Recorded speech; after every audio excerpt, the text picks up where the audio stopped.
আজও স্টোরে গিয়েছিলাম, এই দেখেন একটা ফ্রিজ, এটা ইঁদুরে কেটেছে, যার জন্য আমি এটা ফ্রিজটা কাত করলাম ডিপ ফ্রিজ।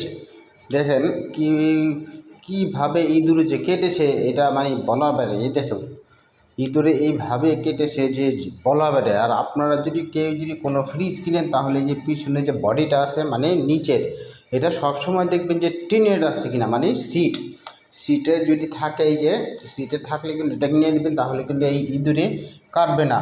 অনেক সময় দেখা যায় এই ফ্রিজটা বেশিরভাগই এই সব জিনিসগুলো দিয়ে থাকে। অর্থাৎ আপনারা একটু যাচাই করবেন, যাচাই করে তারপর করে কিনবেন। আর যদি না থাকে তাহলে তার করার কিছু নেই, তাহলে নিয়ে নেবেন, কোনো সমস্যা নেই। কিন্তু ইঁদুর থেকে সবসময় একটু বিরত রাখবেন, যাতে ইঁদুরে যেটা না কাটে। ওইভাবে আপনার প্রসেসিংভাবে ফ্রিজটা যেভাবে রাখবেন সেইভাবে সাজাবেন। এটা হলো দোকানের ফ্রিজ। আর দোকানে দেখছেন কীভাবে কেটেছে, এদিকে ভিতরে চাল ডাল তেল, মানে চাল পাওয়া গেছে, ডাল পাওয়া গেছে, দেখেন নিচে মানে খিচুড়ি রান্নার জন্য আমার মনে হয় ইঁদুর এটা ভিতরে বাসা বাঁধেছে। কীভাবে কেটেছে, আর এই দেখেন বডির ভিতর দিয়ে, ওই দেখেন এই দেখা যায় ভিতরে টলি টলি সব কিছু ছুটে পড়েছে।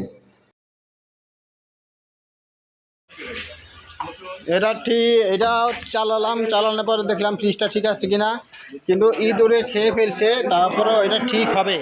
আরেকটা ফ্রিজ আছে, এটাও চালিয়েছি।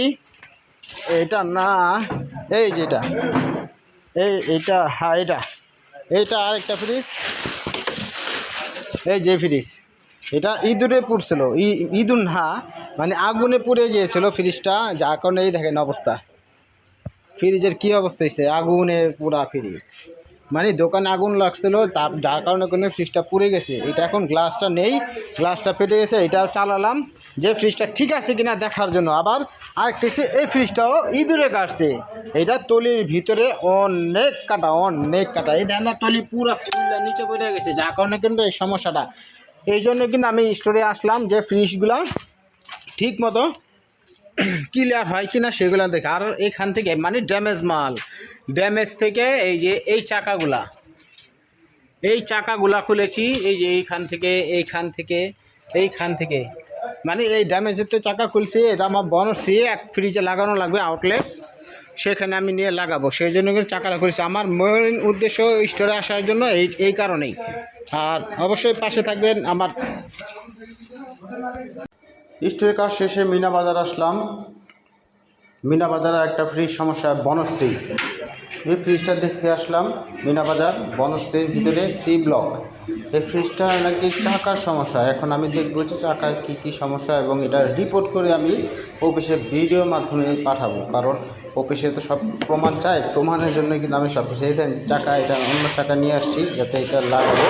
এখন আমি পুরো সম্পূর্ণভাবে ফ্রিজটিগুলো চেক করিনি, ফ্রিজটি চেক করে আমি জানাবো। স্যার ফ্রিজটা দেখতে আসলাম, ফ্রিজটা ফুল লোড। এখন তো স্যার এই ফুল লোড অবস্থায় তো তেমন একটা কাজ করা যাবে না, কারণ এই ফুল লোড অবস্থায় এই মালগুলো কোথায় রাখবো, কারণ প্রত্যেকটা ফ্রিজই কিন্তু ভরা। ফ্রিজের ফ্রিজ খালি থাকতো তাহলে কিন্তু করা যেত, এখন ফুল লোড ভরা, এটা তো আর কাজ করা যাবে না এখন। আর স্যার এটা কাজ করতে হলে এই যে চাকা, এটা ঠিক আছে, এইটা ঠিক আছে। ওই যে স্যার ভিতরেরটা স্যার ভাইঙ্গা হয়েছে। এটা স্যার এই সাইডে পট্টি লাগানো লাগবে, এই সাইডে পট্টি লাগানো লাগবে, পট্টি লাগায় নিচ দিয়ে সিট দেওয়া লাগবে, সিট দেওয়ার পর তারপর এটা কাজ করা লাগবে। এছাড়া কিন্তু স্যার পক্ত হবে না, মানে শক্ত হবে না, তার 2 দিন পর আবার ছুটে যাবে। এখন স্যার আপনি কি বলেন?